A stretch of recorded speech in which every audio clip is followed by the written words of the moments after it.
we have someone on the bench who could give us hope, a politician for that matter. Because, you know, we've lost a lot of hope, Governor, I'm sorry to say. No. And, you know, we try to look for the best out of people, but most of the time, you know, either we're getting abused openly. So it's rare. And we're hoping, and a lot of people have been writing in and telling me, we hope this man is genuine. We hope he talks the talk. From the bottom of my heart, I mean it. We've had to do things. We've had to make changes. We've had to make tough decisions just to get things done. And I mean it. And the time I was in London, a few months ago, and we met Kenyans there, and one old mzee just said, you know, if this Nairobi doesn't work this time, tufunge tu, everyone goes back to their rural home. Shut it down. Because it must work. And that's why I keep saying, lazima it work. Lazima it work. Because there's a goodwill, there's expectation, and there's the potential. Nairobi, we can actually hit 50B, you know, in terms of revenues. Let me tell you, let me show you something I brought. Look at this. This is a report, 1990, what, 94? Yeah. Mayor Steve Magic Mwangi. Yeah, Magic Mwangi, I remember him. The Nairobi we want. Yes. They had this conference at City Hall. And if you look at the ideas then, we've lost years. We've lost years. That's why we have 210 schools. Because nothing happened. Nairobi became just about politics. Nairobi became about land grabbing. It became about, you know, just cutting corners, doing the wrong thing. And I love what Barack Obama said when he came to Nairobi. And he was speaking to kids at, I think, KU or JKLIVE. And said, you know, you have an imperative now and the prerogative, but to do it, don't look at Nairobi in terms of what it has always been. Look at it in terms of what it must be. Because it's very easy to focus just looking back, you know. We look back so that we can see forward, but let's not be stuck there. This city is blessed. God has given us geography. We're a global capital with beautiful weather. We're 5 hours away from Dubai. We're 8 hours away from London. We're 13 from New York. This is the center of the world, literally. We have amazing people who can speak good, you know, they can relate to anyone. It's the only city with a national park in the capital. It has, you know, from January to January, you can go out there, you can enjoy. We're losing out to Kigali. Yeah. We're losing out because of the environment, because of, you know, people cutting corners. Somebody must put a stop to it. And it's my work. And that is why, even if the decisions I make that are not popular, I'm not looking for that popularity. Some things are tough, but it must be done. And that is what the mayor then said. He spoke about courage. He said, you know, we must take the blame.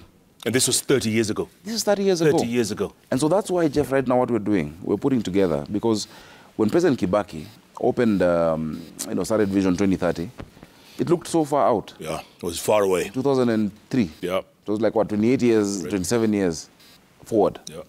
We're here. It's around the corner. And so we're setting up Nairobi Vision 2050 to look at what the city must be then and come back. Because you can't lead without vision. And so Nairobi Vision 2050 will have a mix of, you know, corporate, civil servants, the guys mtaani, just sitting and saying, look, this is what we want. And just, we make concerted efforts towards it, a medium term. This is what we need to do in the short term, in the middle term, in the long term. Because you must be guided by that, you know. Yeah. I saw you asking, what's the plan? This is the plan. This is the plan. Yeah. Everything I'm doing is from this manifesto. This is what we sold to Nairobians. Look at this. The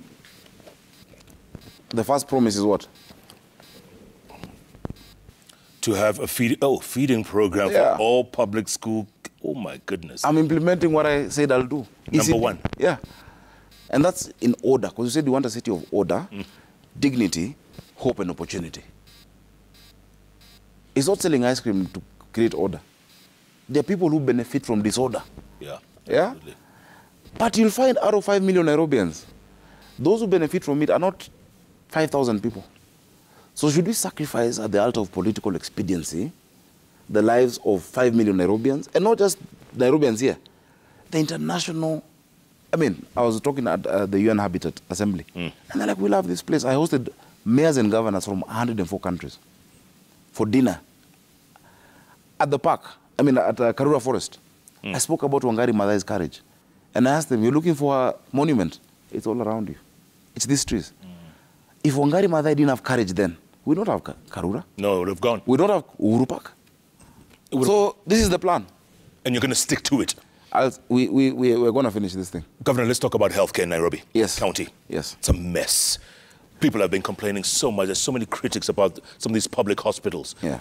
And then the worst part is some doctors establish private hospitals, and that's where they redirect the traffic, in which case people have to pay even more.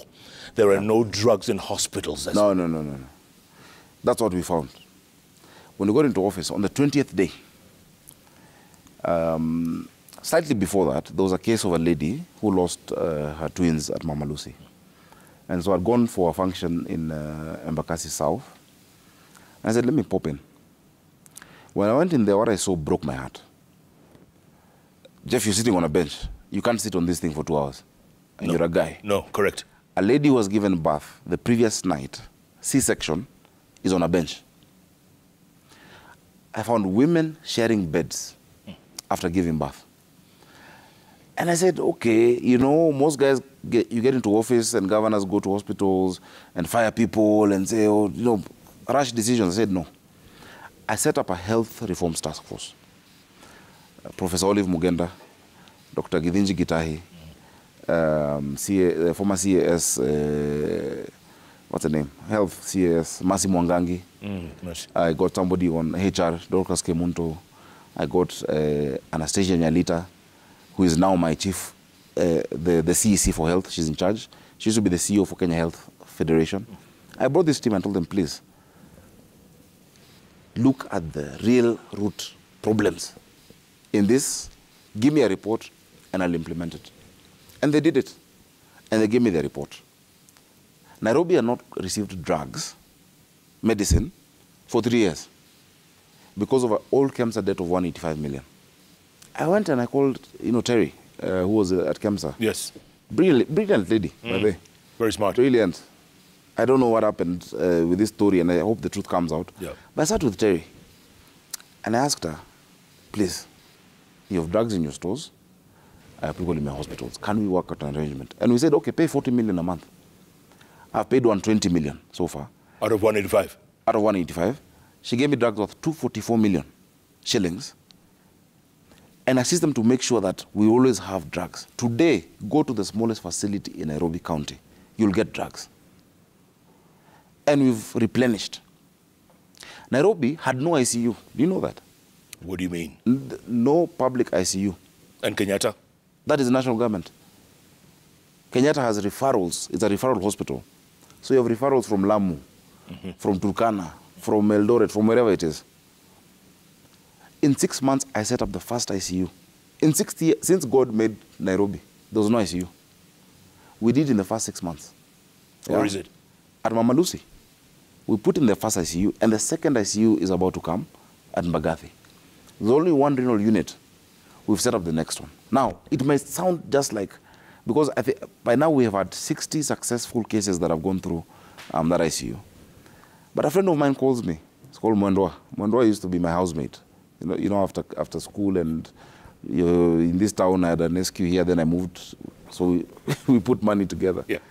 And Mwendwa calls me and says, Saks, you know this thing you did, you don't know the impact. My own grandma, her life was saved because of that ICU. There's an old man called Lawrence from Muranga. We did this eye thing, who had gone blind. He'd gone blind, cataract issues. We did a free surgery clinic. He's seeing. What? Na alikuwa naibiwa mtaani because he can't see. Yeah. There are such successful stories. The newborn unit, today I took Samantha Power, Ambassador Samantha Power, who's the administrator for USAID. Correct. To Mbagathi. And she said, this is not what I expect to see. Because the newborn unit for you know, the NBU, yeah, looks like Nairobi Hospital, looks like Aga Khan. We did it in this short time. So Mama Lucy and all these hospitals, I removed all the boards. We changed the boards. Those people who were in the task force, chair those boards now. Dr. Gitahi Amref is chair of Mbagathi. Dorcas Kemunto is chair at Mama Lucy. Yeah? And I'm with them every day. What do we improve? What do we change? When I finished at Mbagathi, I went to what we used to call the city mortuary, where if you were at that roundabout, Nairobi Baptist City Mortuary roundabout, you smell. Yeah, there's no smell. Johansen Odor is the chairman of... Chief pathologist. Is now the chairman. We introduced 6 coolers. I got the... So many stalled projects. When I was at Mbagathi, I told the mothers, and I keep telling them, I was there last week, whose children are in incubators. I told them, don't worry. I was also a preemie. Yeah? And we get to this size. And we're just encouraging them. Yeah. You know. Yeah. So what was the problem? Was it stealing? Was it... It's just leadership, man. Everything rises and falls on leadership. Pumwani Hospital, the last time it had lifts working was the year I was born, Jeff. It has a brand new lift, brand new generator. The old one they had, the small one, I put at Pumwani School of Midwifery. CHV is community health volunteers, because we must deal with this from the primary level.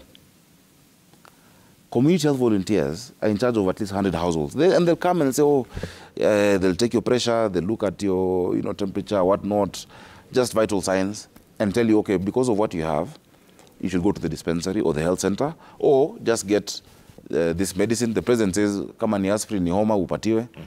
They've never been paid. I'm the first county, I pay 7,460 community health volunteers. And I told my CEC Finance, Charles Kerich, don't pay me my salary before CHVs are paid. And now, the national government is coming in to support counties for 100,000 of these community health volunteers, giving us 2,500. So on top of the 3,500 that I give them, I'm going to make it 5,500 or 6,000, and then pay for them NHIF. Jeff, if I had the resources, because I want to do it, once we improve our revenue this year, in the next financial year, we want to ensure 190,000 households, the most vulnerable, and give them universal health cover. Jeff, their families, one person gets sick, they're impoverished. Yeah.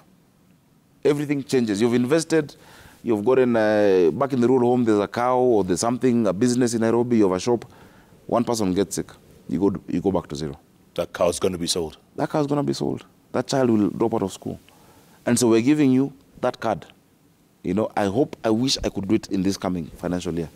But with the limitation, yes, I've surpassed the last revenue for the last year, but I'm not yet where I want to be. There are challenges with the system. You know, first of all, the first month of the financial year was under the previous regime. It was July. August is an election month. September, transition, October. So those first 3 months went down.